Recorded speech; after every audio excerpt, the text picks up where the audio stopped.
Lara Croft, she's a British Hollywood villain-style character who happens to be, you know, not actually trying to destroy the world, but just going after artifacts for her own ends. I'm Toby Gard, and I'm the creator of Lara Croft. For me, the core of Tomb Raider is discovering the mysteries, uncovering things that are, you know, really gobsmacking and being impressed by it. So I mean, originally, when I was thinking about Lara Croft, it was very much the opposite of what game characters were like at the time. There's a lot of sarcastic, sort of monosyllabic sort of heroes, and I wanted Lara to just be the opposite of that. So I wanted her to be this extremely refined, genteel lady who just had this steely disposition, who, you know, would quite happily kill you as soon as look at you. And that terrifying danger underneath the surface of extreme refined, you know, pleasantries seemed like an excellent choice. With this game, I think Lara's probably the most signature new thing that's going on for her is her new grapple, which she can use in a variety of ways. She kind of uses it to sort of help her solve puzzles, and she uses it to some extent as a weapon, and she can use it to swing around the place as well, so she can actually jump and grapple, because we have a physics-based world, so she can use it to really affect the environment in all sorts of different ways. You can be quite creative with it. It's a good tool.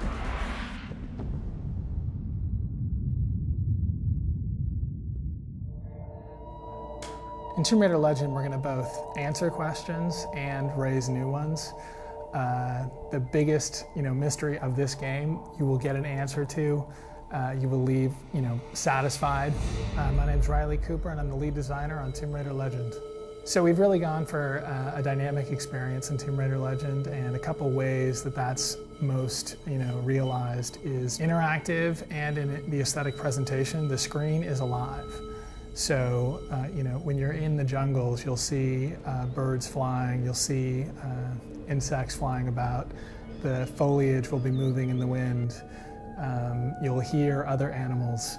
So it's just completely lush and real and believable and just alive.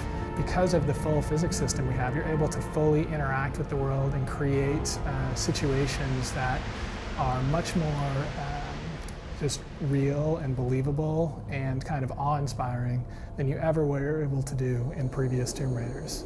In going into the tombs, they're just much more real and much more alive than they've ever been. So really, we took what made the franchise great, focused on that, and made that all it could be. So if you love Tomb Raider because of who Lara Croft is, because of what she can do, because of the fact that she's an artifact hunter and she engages in these mysteries that have supernatural elements, that's exactly what you're going to get from this game, and it's going to focus on that.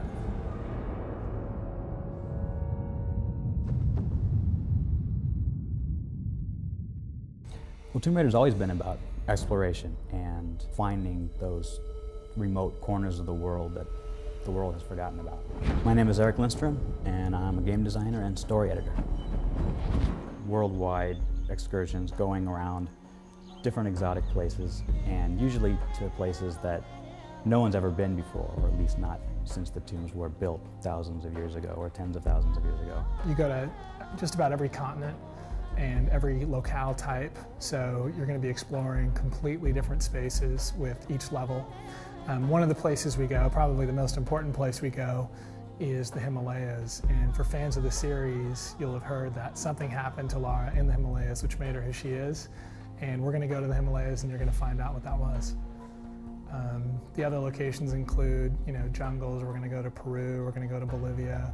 We're going to be in South Africa. We're going to be everywhere. So, just about everything you would imagine.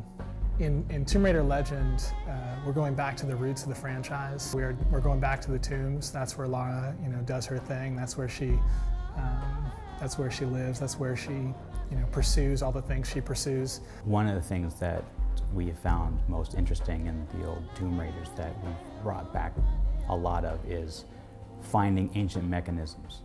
That means you have to have traps, you have to have puzzles. That's what makes the tombs, compelling. That's what makes them what they are. So finding large-scale mechanisms. Toppling pillars, restarting ancient machinery. The interactions you have in those tombs, it's less about pulling a switch in one room and then running to a door 5 rooms away, and it's more about solving real dynamic puzzles in a given location. Which is partly challenge, it's partly dangerous, And at the end, you get to see this big thing in operation, and they often have large-scale effects.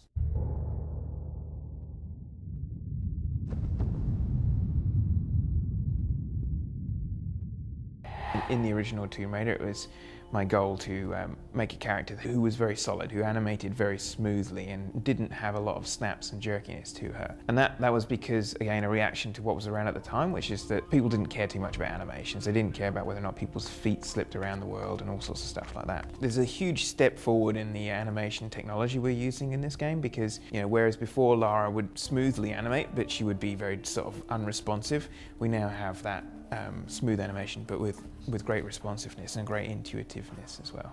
We animate everything by hand for Lara, and we're actually overlaying masses of different animations together to create the sort of smooth and fluid movement that Lara has in the game. Another thing that we've been doing that's a big step forward for this game is the quality to the actual model itself. We've got a lot more detail, not only in terms of her skin and her costumes, but in terms of her gear. Like the actual individual parts of equipment that she uses are modeled separately so that you can actually see them and they're actually attached to her, and she actually physically uses them, takes them off her belt and stuff. Yeah, we've got the poly count on the model is quite outrageous, really. We have 10,000 or so polys on Lara alone. We've got all sorts of detail on her as well. Like she gets dirty when she runs around, and she gets wet when she goes into water, and she'll react to things like being cold, or she knows that she's wet and might shake herself when she gets out of the water and stuff like this. So she's very much trying to create a character that's very alive, that seems very, very real when you're playing her. One of the things we're trying to do here is to create an experience that goes a little sort of above what you have seen in normal games. We're trying to create not an experience that's just action-oriented, we're not trying to create an experience that's just adventure-oriented, but we're trying to create an experience that is almost emotionally oriented. My name is Troels Fullman. I am the composer of Tomb Raider Legend.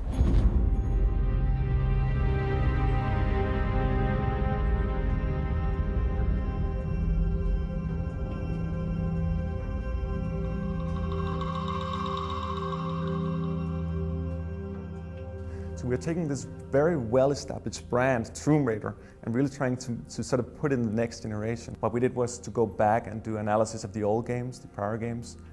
There are 6 Tomb Raider games that we went really deep into. And we're trying to understand what they did right and what they did wrong. One of the things we did when we went back and analyzed the old games was actually to look at the storyline of Lara. What we're trying to do in this game, without revealing too many details, is trying to go back in her past and try to understand how she became who she is. I think one of the sort of common problems in games is normally you talk about the story and you have a very sort of slim storyline that just goes through. But in this one, we took a step deeper and tried to recreate an emotional experience.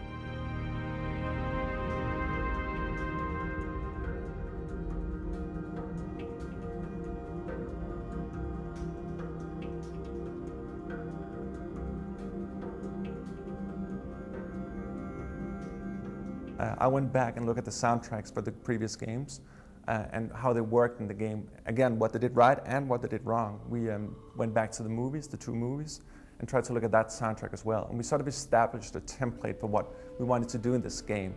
So in particular what we did was we decided that all main characters should have their own theme. All destinations have their own themes as well. We're using what we call a signature instrument from that particular region of the world. There's a lot of different destinations in the game, and we actually went out and did actual recordings of them. What we tried to do here was actually to go in to discover a new dimension of how you can do game scoring. It's something that I call micro scoring. The idea is that you sort of, if there's a slight change in the environment, if there's a slight change in the lighting, if there's a slight change in the camera movement, what happens with the music is that it sort of changes or adapts to it. Let's say she starts to like just walk normally, right? So the music will be slow. Once she starts running, the music will adapt to that. You'll have maybe a pillar breaking down with some stones coming down on her. That's going to be scored as well. So the idea of micro scoring is to take all the different small aspects in the game and compose for them actually. So we need to micro score all the different things here in this environment and actually make a full musical experience out of it.